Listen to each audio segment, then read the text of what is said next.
Eto pa isang tanong. Pero maganda, tatawag ako, marami pa akong oras. May kumakalat po na chismis na malabas sa Facebook, YouTube na meron naman daw ila-lockdown. Ano po ba to? Totoo po ba to? Walang malawakang lockdown at hindi magbabago yung ating quarantine classification kasi kada buwan na ngayon ang dinidesisyon ng IATF. Pero siyempre, ang strategiya natin ngayon, instead of yung buong bayan ay ila-lockdown, meron tayong tinatawag na localized or granular. So kada barangay, kada kalye, kada building, no, pwede natin i-lockdown yan pag nagkaroon ng maraming kaso. No? Kapag kasi nagkaroon tayo ng localized or granular lockdown, hindi na kinakailangan matigil yung buong ekonomiya sa buong syudad no, o sa buong Metro Manila. No? So mga pocket lockdown na lang mangyayari para tuloy-tuloy pa rin ang kabuhayan ng marami. Sino mag-decision? The local government? Local government na po yan. No? Dahil talaga Yung naman local sila, government po, yung mga mayors nyo. mga mayors. Yan, no? vice mayor, lahat, yung mga konsyal. Tama po yan. Pagdating po sa mga probinsya, yung governor po, kung gusto niya mag-lockdown ng mga municipalities, pero pagdating po doon sa mga syudad, yung mayor po, at yung mga iba-ibang mga mayors. No? Paano nyo i-categorize yung lockdown? Kasi sobrang marami ng mga, kumbaga, may COVID, yung po ba yan? Dalawa po yung tinitignan natin, yung average, yung daily attack rate, yung numero kada 100,000 na nagkakasakit, at saka yung average 2-week period. Yan ang tinitignan natin. Tapos tinitignan din natin yung tinatawag na critical care capacity, yung kakayahan na magbigay ng medical attention doon sa magkakasakit. So tinitignan natin kung available ba yung ICU bed, yung mga ward beds, at saka yung mga iba't iba pa. No? Lahat naman po ng hospital ngayon, sinasabihan natin na at least 22% ng inyong bed capacity, ibigay nyo doon sa mga may COVID. At ngayon naman po, hindi naman tayo critical. No? In fact, malayo pa tayo sa warning. No? Nasa ilalim pa tayo ng warning na yellow. No? At malayo pa rin tayo sa red. Pero, ang paulot-ulot nga po sinasabi ni Presidente, yung ating datos ngayon, parang lumalabas na bumabagal na yung pagbaba. Okay? Ibig sabihin, may posibilidad na sumipa pataas. At nagsisimula na nga po yan. No? Bumaba, no? Dire-diretso pong pagbaba. Tapos ngayon parang tumigil na yung pagbaba at nagpa-plateau. At parang nagbabanta ng tumaas. No? Naintindihan naman po namin na after 9 months na quarantine, talagang gusto lumabas ng tao. Pero ang pakiusap nga lang po, no, nais talaga ni Presidente yung lahat magkaroon ng bakuna. So wag namang sana na after 9 months na naka-lockdown tayo, ngayon pa tayo magkakasakit. Yan, mapag-usapan yung bakuna. Once na may dumating ng bakuna sa buong mundo, paano ba yan? Magbabayad ba ang mga mahirap? Yan ba ibabayaran ng mahirap? Kung wala silang pambayad ng pambakuna. Ay, yan po ang pangako ni Presidente. 60 million na mga Pilipino na pinakamahihirap, yung mga senior citizen, yung ating mga frontliners, at iba pang mga frontliners, hindi lang health frontliners, at syempre yung ating kapulisan at ang ating militar, libre po hanggang 60 million na Pilipino. Kasama na po dyan ang pinakamahihirap. Yun, okay. So yan ha, kaya nga importante po, ngayon, magpapasko. Mami, punta tayo ng mall. Ano pong edad ang pwedeng pumasok sa mall ngayon? Okay. Alam mo, importante na magpunta rin tayo sa mall. Kasi napakadami nagtatrabaho sa mall at napakadaming nagtatrabaho doon sa mga binebenta sa mga malls. So ngayon, para nga maingganyo na lumabas ang mga pamilya at mabuhay ang ekonomiya, ang ginawang rule ng IATF is between 15 and 65 po pwedeng lumabas. Pero, may pero po may pero. Yung mga lokal na mga pamahalaan po pwedeng itaas yung edad. At ang nangyari dito po sa Metro Manila, lahat po ng mga mayor sa Metro Manila ay nagpulong at itinaas nila yung edad na po pwedeng pumunta sa mall. So dito sa Metro Manila, it will be 18 to 65. O, kaklaro ho natin yan. Yung 18 anyos, babae at lalaki, kailan ang pwedeng pumasok sa malls? Opo, hanggang 65 Pag years old. 17 years old ka, I'm sorry, hindi ka makakapasok. Dito po sa Metro Manila. Metro Manila yan. Oo. Pero yung mga ibang lugar Hanggang 65 years old po hanggang yan. 65 years old. So, ibig sabihin, pwede kang kumain, pwede kang mamili. Pwede kang mamili. Wala namang sinihan pa ngayon, di ba? Wala pong sinihan, pero wala pa pong sinihan dito sa Metro Manila talaga. No? So talagang kain at shopping. So, may pang shopping ba ang tao sa buhay na to? Well, yun nga po ang nakakalungkot. No? Talagang tumindi ang pagkahirap ng ating mga kababayan. Bagamat kanina lang sinabi ko, yung mga nagugutom, nahati. No? Dati 30% at the height of the lockdown. Malungkot pa rin, pero nahati nga yan, naging parang 16%. Pero bago tayo magkaroon ng pandemya kasi, 8% lamang yan. No? So nadoble pa rin ang nagugutom dahil sa pandemya. Pero kaya nga po importante na buksan natin, dahan-dahan yung ekonomiya para magkaroon ng mas maraming trabaho. Pero at the same time, hindi naman natin po pwedeng buksan ang ekonomiya kung ito'y magiging dahilan na mamatay tayo dahil sa COVID. So importante, alam na natin kung paano mabuhay despite na nandyan yung COVID na yan. Pag-ingatan po natin ang ating mga buhay nang tayo po'y makapaghanap buhay. And also, pinaka-importante, ingatan yung sarili. Opo. Kasi pag yung ingatan mo sarili mo, hindi ingatan mo rin ang mga mahal mo sa buhay. Opo, Yung opo. mga nagtatrabaho, face shield, face mask, yun ang pinaka-importante para pagpasok mo sa bahay mo, confident ka na wala kang iahawa na sakit sa iyong mama sa buhay. Tama po yan eh. Kasi isipin natin, no? Mahal natin yung ating asawa, mahal natin yung ating mga anak. Eh bakit naman natin iuuwi yung sakit? No? So, ang sa atin lang po, tama po, kinakailangan mabuhay, kinakailangan maghahanap buhay, pero pwede naman pong pag-ingatan din ang ating mga sarili. Yan. That's right. So, importante ho ito nakakausap natin si Secretary, no? Eh, yung travel ho, paano? Eh, kasi maraming mga tanong eh. As ako din, maraming tanong. Ngayon, aalis ako, OFW ako, maiiwan ko yung mga mahal ko sa... Kailangan kong kumayod eh. Pwede ho ba ang mga OFWs, yung mga magtutour sa ibang bansa na makalabas ng bansa?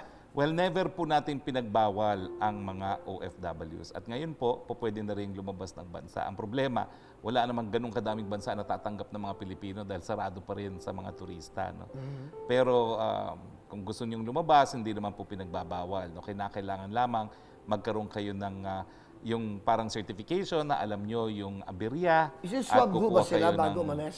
Well, halos lahat naman po ng eroplano ay nagre-require ng swabbing. Hindi And ka then after that, makasasakay. pagpunta mo ng isang bansa, isuswab ka ba ulit? Isa-swab ka rin. Halos lahat ng bansa nagre-require din ng swabbing. No? And then, iko-quarantine ka ba ng ilang araw? Well, depende po yan. No? Kasi dito sa atin, ang ating polisiya, quarantine ka hanggang hindi lumalabas ang swab. No? Pero may mga lugar gaya ng Hong Kong, China, Japan, talagang 14-day quarantine. Talaga mag 14-day quarantine ka. No? At ba't karamihan pa rin, hindi pa rin natin marating. Ngayon, sa Europe, no, hindi kasi sila nag-lockdown gaya natin at talagang hindi sila nagbago ng kanilang pamumuhay. Ngayon, naka-lockdown sila kung kailan panahon ng Pasko. Ang Europe ho. Ang Europe, Pati I napakadaming think sa bansa. LA, no? At sa LA po, tumawag nga sa akin yung kapatid ko kahapon, no? Talagang lockdown din sila ngayon sa LA kung kailan Lockdown magpapasko. means na talagang totally hindi ka pwede lumabas ng bahay. Parang nung nangyari sa atin. Kaya naman parang umaani na tayo ngayon doon sa nauna nating sakripisyo. No? Pero siyempre may banta pa rin po kasi yung iba talagang na-excite masyado sa Pasko at ang paalala lang po, naku, hindi po natin kayang mag-lockdown na muli dahil marami na po talagang naghirap dahil sa pandemyang ito. That's a good thing, no? So, klaro na po yan. So, wala ho yung chismis na may ila-lockdown. So, sinasabi ni Secretary, yung mga local government ang pwede magdesisyon. Localized and granular That's right. So, lockdown. ang ibig sabihin nun, yung la-lockdown nila, they will be the one to decide. Oo. Kung anong lugar, anong barangay, kung dumadami na yung Correct. COVID, no? Alam niyo, nakakalungkot kasi nga patuloy yung fake news. Kanina lang, may nagtanong na naman sa akin, mag-ECQ daw tayo ng 23. Hindi po, imposible. Kasi ang desisyon na po na nasa GCQ tayo ay para sa isang buong buwan. So pagdating po ng December 28, pag-uusapan na naman kung ano magiging classification sa Enero. At ang sana po, kung tayo po ay mag-iingat, no? Sana po magpatuloy yung pagbaba ng kaso ng COVID, manatiling malusog tayo para hindi dumami yung mga nasa ospital. At meron naman pong posibilidad na kung tayo mag-aalaga sa ating sarili, po pwede na tayo mag-MGCQ. Kasi nga po kung makikita mo yung kurbada na pababa, kung magpapatuloy yun, po So, pwede na tayo GCQ mag-MGCQ. tayo, Secretary. Ngayon, GCQ Anong po tayo. difference ng MGCQ? Meron na kasing mass gathering na up to 50% sa MGCQ. So, let's say, pwede kang, yung mga lugar na MGCQ, pwede mag-Christmas party? Well, meron po pwede sa MGCQ. No? Ano Pero yung mga lugar na 50% yan? capacity at preferably outdoors po. No? Yung mga Outdoors, pagpupulong, kailangan outdoors, oo. no? Tapos yung kanilang pagpunta sa simbahan, nasa 50% na rin. No? Ah. So, pero dito lang Pero po talaga social sa distancing GCQ. pa rin. Social distancing pa rin. Basta yung minimum natin, mas hugas, iwas. So mas marami, at saka importante sa ekonomiya. Kasi kapag nasa GCQ ka, 50% lang ng ekonomiya ang bukas. Kapag nasa MGCQ ka, 75% ang ekonomiya bukas. Okay. Kaya kapag tayo nag-MGCQ na sa buong Pilipinas, yung 16% na nagugutom ngayon, bababa pa yun. No? Kaya nga po importante na mas malawak yung ating pag-iisip. No? Na pag tayo ay nag-ingat sa ating mga buhay, mas maraming magkakaroon ng hanap buhay, mas maraming masasalba sa kagutuman. Secretary, ako, gusto ko magtanong kasi maraming senador, congressman, di ba? Hindi nagkakasundo-sundo. Bakit ganun? Ba't di magkasundo? Well, Napakaliit ng, ano ba, is it the ego, pride? Hindi ko maintindihan eh. Ano ba yan sa paniniwala nila? Di ba napakasarap na nagkakasundo tayo at nabibigyan natin ng kasiyahan yung mga mahirap natin kawain. Kung gagawa ka ng batas sa mahirap, ano yung batas na gusto mong ikaw? Well, nanggaling na po ako dyan, di ba? Naging ako yung kongresista. At ako naman po, kung ako itatawagin ng Panginoon bukas, eh masasabi ko kay San Pedro, meron naman po ako nagawa dahil naipasa natin yung libreng gamot at paggamot. Napasa natin Tanong ko lang yung... buhay pa ba si San Pedro? Siyempre naman po. Hindi mo alam naman eh. Well, Okay. pananampalataya na yan. Okay, sige. Okay. Nandyan yung libreng patubig sa mga magsasaka at libreng wifi at saka yung AIDS na programa ng ginagawa natin. No? Pero siyempre ngayon makikita mo, no, unang-una may pandemya. Alam mo ba kaya nahihirapan tayo sa magpapatupad ng mga restrictions dahil wala tayong batas na dapat pairalin at nagpapataw ng parusa doon sa mga hindi sumusunod sa quarantine restrictions no kapag merong pandemya gaya nito. Kaya isa po yan na kinakailangan ng batas para diyan, no. Isa pang naiisip ko, no, nakakalungkot. Taon-taon binabaha tayo. And yet pagdating ng tag-init, wala tayong patubig. So dapat kinakailangan magkaroon tayo ng pulisiya tungkol sa tubig. Ang dami na namang ilang presidente na dumating, lima lahat, lagi naman yan ang problema natin. Laging yan. Hindi ko nga maintindihan bakit hindi yun ang tutukan ng mga mambabatas ngayon. Although, inattempt ko yan nung nasa kongreso ko, hindi nga lang napasa. No? Tapos nandyan po, bagamat tayo po ay nakapagpasa nga nung libreng pakain sa ating mga kabataan, no? Hanggang elementarya lang po yung ating may libreng tanghalian. Ang pangako ko nga, siguro sa susunod na mga panahon, dapat i-expand yung libreng tanghalian sa ating mga estudyante, kasama na rin ang mga high school. Ngayon, ang tanong ko, paano uunlad ang bansa natin? Well, unang-una po. Ikaw, sa iyong opinion mo. Ako, unang-una po, dapat mawala ang korupsyon. Napakalaki po nang nawawala sa ating pangtaunang budget. Bakit ba nagkukurap ang politiko? Bakit hindi ko maintindihan? Kasi Bakit po, ba? alam mo, cycle yan eh. Yung ilan sa atin, ninegosyo ang eleksyon. Gusto, binibili ang boto. Magkano lang naman ang sweldo ng isang politiko? So ito lang kinakailangan gumawa ng pera. Secretary. So, alam nyo, nasa mga kamay natin. Nasa mga lapis at ballpen nyo. Ang ikagaganda ng buhay nyo. Wala sa politiko. Kung nakikita nyo yung mga politikong yan, corrupt at pinangangakuan lang kay tapapako, may kamay kayo. Yun yung batas para sa magandang buhay nyo. Ano ibig sabihin nun? Huwag nyong iboboto sa tingin nyo na magagamit lang kayo. Yung kamay nyo, ang batas para sa magandang buhay nyo. Kasi kayo ang bumoboto. Tayo.